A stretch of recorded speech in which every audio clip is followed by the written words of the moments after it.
Hey Greyhounds! Ted Lasso is known for packing in Easter eggs, pop culture references, and cool details that grow exponentially as the seasons progress. Here are what I consider the best Easter eggs in the first season. We kick off in the pilot with Tommy, the random fan that keeps popping up, asking for ussies throughout the seasons. He gets one with Ted on the airplane from the US, and he'll get one with Jamie at the end of season 1. He'll get one with Roy and Keely in season 2, and be back at the airport for another Aussie with Ted in season 3. Episode 2 is all about them biscuits. Ted starts bringing them every morning to Rebecca, who devours them and becomes obsessed with them. The internet also got invested, but as it turned out, it was just Ted lovingly making them every night, and not a fancy bakery. Moreover, according to Hannah Waddingham, at the beginning of the show, they were dry a-holes of biscuits, and it was the greatest acting challenge of her career to make them look delicious. However, as she complained so much and so vocally about them, by the end of the show they were full of sugar and butter, and she could eat them all day.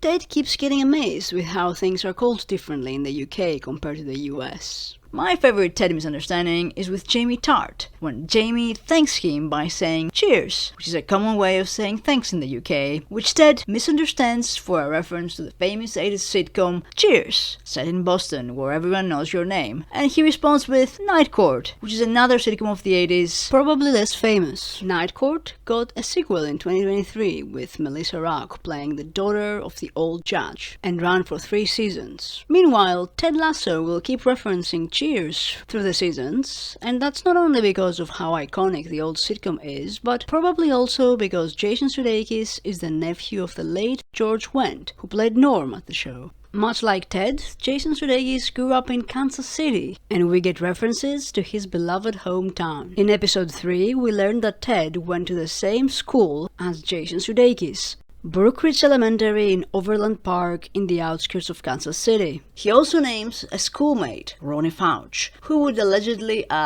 put poop in candy wraps and offer them to kids. Ronnie Fowch, and this delightful anecdote will crop up again in the future, so keep an ear out. In episode 5, Ted also gives a shout out to Miss Scanlon, Jason Sudeikis' actual art teacher in Brookridge Elementary. Episode 4 was the gala episode, with Rebecca busy preparing when tragedy strikes. The music guest cancels. The guest was going to be Robbie Williams, and I think Ted is asking, who is that? Because despite being very successful in the UK and Europe with his boy band, Gentleman's Band, take that, and as a solo artist, Robbie Williams never quite managed to crack America, the dream that all successful UK bands foster but very few achieve. Robbie Williams has a duet with Kylie Minogue called For the Kids, in which they're singing how they are doing it for the kids, which is not quite the name of the Ghana charity, but close enough, and you can hear it over the closing credits. In episode 6, as Danny Rojas enters the picture, Jamie gets a diva moment and doesn't want to practice. Ted, already rattled from his impending separation from his wife, goes into a rant about practice. His rant echoes, almost word for word, the famous practice rant that legendary NBAer and Philadelphia 76er Allen Iverson had during a press conference about complaints on the team's performance, his future, and his manager's complaints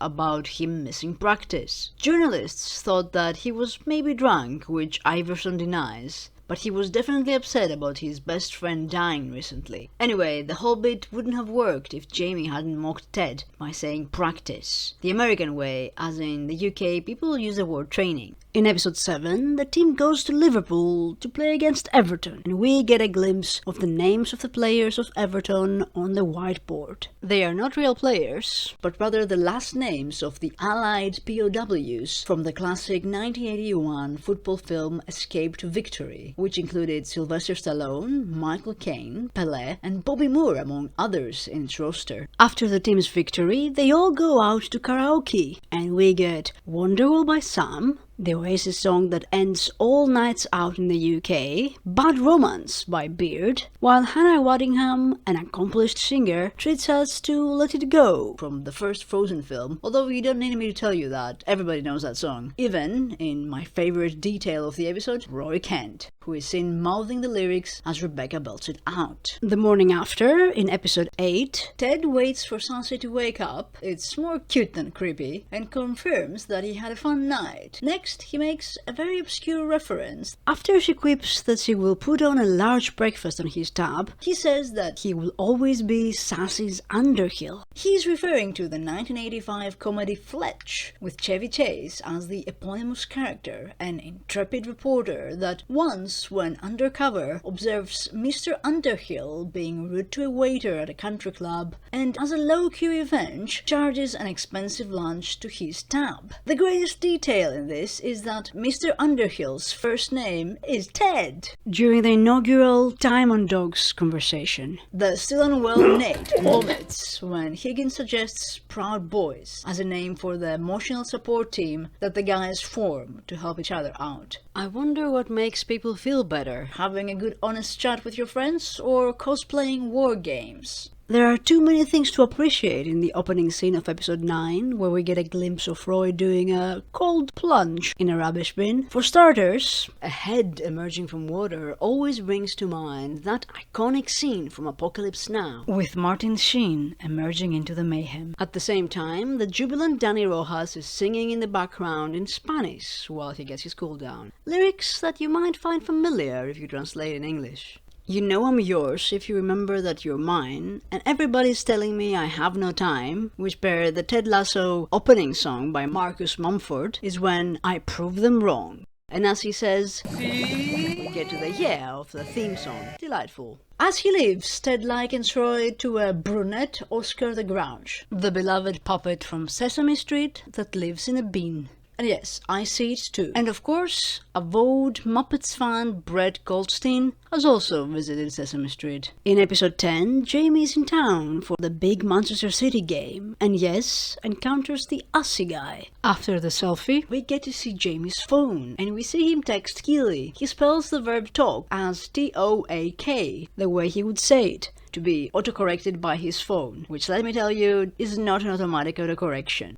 And if you're wondering about the squirrel in Jamie's booty message, it's because he's holding a little nut. At the game, we are introduced to the Higgins clan and learn that, much like their father Leslie, who was named after his mother, a feminine junior, they all have names that could be both boys' and girls' names. Lindsay and Stevie are clearly named after the Fleetwood Mac power couple, Lindsey Buckingham and Stevie Nicks. Speaking of Higgins, his name might be a joke borrowed from Modern Family, which introduces in episode 18 of season 5 a butler of the same name. The two shows share a writer-producer in Bill Rubble. By the way, Jeremy Swift and Mary Roscoe, who portray the Higginses, have indeed been married for over 30 years in real life. In case you're wondering if the names of the Manchester City players are real or an Easter egg like the names of the Everton players from 3 episodes ago, well, we need some help. Arlo White, a real sportscaster who at some point corrects real retired footballer Chris Powell on the pronunciation of Joho, is able to do that because he has a cheat sheet with everyone's name that he shared on Twitter. There are some good jokes, like how Argentinian Danny Hegeman is likely a Nazi descendant. Timmy Mann could well be a play on Thomas Mann, the Nobel-winning German writer. The most interesting name is Billy Brimblecombe, who, as it turns out, is a friend of Jason Sudeikis, a real-life drummer who, after losing his leg to Ewing sarcoma, went on, with help from Sudeikis and friends, to create a charity, Steps of Faith, that helps amputees get prosthetic limbs. Pretty dope. Finally, Ted getting Rebecca with the sparkling water at the very end of the episode is a callback to episode 1, when he did the same with the reporters at his first ever press conference. I also like to think of it as a bit of a comeuppance for Rebecca, as she had set Ted up for failure in that first press conference. But honestly, who keeps sparkling water in an open water jug? I bet there were 0 bubbles in there by that time of the day. And I think those are the best Easter eggs for season 1. Let me know if I missed any of your favorites. And if you like even more cute details, I have some more Ted Lasso videos you may enjoy. If you want to watch more of those, why not like or subscribe? As always, thanks for watching.